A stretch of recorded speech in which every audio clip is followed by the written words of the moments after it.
तेनालीराम की कहानी। गुलाब का चोर। महाराज कृष्णदेव राय के राजमहल में एक बगीचा था जिसमें विभिन्न प्रकार के फूल लगे हुए थे। सारा फूलों में लाल गुलाब के फूल महाराज को अति प्रिय थे, इसलिए माली को उन्होंने उन फूलों का विशेष ध्यान रखने का निर्देश दिया था। महाराज जब भी बगीचे में भ्रमण करने आते तो लाल गुलाब के फूलों को देख प्रसन्न हो जाते। एक दिन जब वे बगीचे में भ्रमण के लिए आए तो पाया कि पौधों में लगे लाल गुलाब के फूलों की संख्या कुछ कम है। गुलाबों के कम होने का क्रम कई दिनों तक चला। ऐसे में उन्हें संदेह हुआ कि अवश्य कोई लाल गुलाब के फूलों की चोरी कर रहा है। उन्होंने बगीचे में पहरेदार लगवा दिए और उन्हें आदेश दिया कि जो भी लाल गुलाब का फूल तोड़ते हुए दिखे उसे तत्काल बंदी बनाकर उनके समक्ष प्रस्तुत किया जाए। पहरेदार सतर्कता से बगीचे की निगरानी करने लगे। उनकी निगरानी रंग लाई और एक दिन चोर उनके हाथ लग गया। यह चोर और कोई नहीं बल्कि तेनालीराम का पुत्र था। जब यह बात तेनालीराम के घर तक पहुंची तो उसकी पत्नी बहुत चिंतित हुई और तेनालीराम से मिन्नती करने लगी कि किसी भी तरह उसके पुत्र को छुड़ा कर लाए। तेनालीराम अविलंब राजमहल के बगीचे की ओर चल पड़ा ताकि महाराज के सम्मुख प्रस्तुत करने के पूर्व वह अपने पुत्र से मिल सके। रास्ते भर वह उसे बचाने का उपाय सोचता रहा।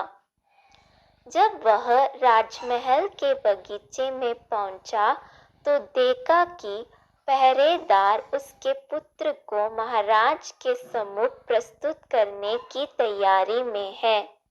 जब वह अपने पुत्र से बात करने को हुआ तो पहरेदारों ने यह कहकर रोक दिया कि अब अपने पुत्र से बंदी गृह में मिलना। तेनालीराम क्या करता, दूर खड़ा अपने पुत्र को पहरेदारों द्वारा ले जाता हुआ देखता रहा। उसका पुत्र जोर जोर से रो रहा था और कह रहा था, पिताजी, आगे से मैं ऐसा कुछ नहीं करूँगा, मुझे बचा लीजिए, कृपया कुछ करिए। तेनालीराम दूर से ही चिल्लाया, मैं क्या कर सकता हूँ, अपनी तीखी जुबान का प्रयोग करो, शायद वही तुम्हें बचा दे। पुत्र सोचने लगा कि ये पिताजी क्या कह रहे, क्या इसका कोई अर्थ था।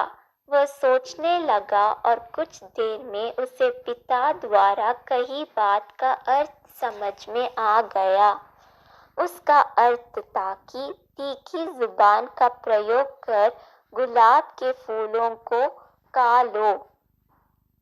उसने ऐसा ही किया और रास्ते भर गुलाब के फूलों को खाता रहा। जब पहरेदार महाराज के सामने पहुंचे तब तक वह सारे गुलाब खा चुका था। पहरेदार महाराज से बोला, महाराज, ये बालक ही लाल गुलाब के फूलों का चोर है। हमने इसे रंगे हाथ पकड़ा है। लज्जा नहीं आती, इतने छोटे उम्र में चोरी करते हो, बड़े होकर क्या करोगे? महाराज क्रुद्ध होकर बोले। तेनालीराम का पुत्र बोला, मैंने कोई चोरी नहीं की महाराज, मैं तो बस बगीचे से जा रहा था और आपके पहरेदारों ने मुझे पकड़ लिया।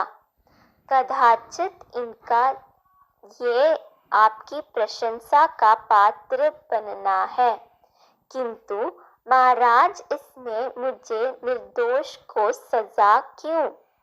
अगर मैंने गुलाब चुराया होते तो मेरे पास गुलाब भी होते, लेकिन देखिए मेरे हाथ खाली है। महाराज ने देखा कि उसके हाथ में कोई गुलाब नहीं है। पहरेदार भी चकित थे कि सारे गुलाब कहाँ नदारद हो गए। रास्ते में अपनी धुन में वे ध्यान नहीं दे पाए कि कब तेनाली का पुत्र सारा गुलाब चट कर गया। अब बिना प्रमाण के यह साबित करना असंभव था कि वह गुलाब चोर है। महाराज पहरेदारों को फटकारने लगे, एक निर्दोष बालक को तुम ऐसे पकड़ लाए, इससे अपराधी सिद्ध करने का क्या प्रमाण है तुम्हारे पास? भविष्य में प्रमाण के साथ चोर को लेकर आना, इसे तत्काल छोड़ दो। तेनालीराम के पुत्र को छोड़ दिया गया। वह घर पहुंचा और अपने माता पिता से क्षमा मांगी और उन्हें वचन दिया कि भविष्य में बिना पूछे कभी किसी की कोई वस्तु नहीं लेगा, क्योंकि वह चोरी कहलाती है। तेनालीराम ने उसे क्षमा कर दिया।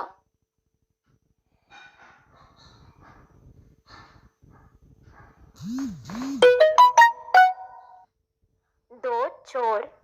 राजा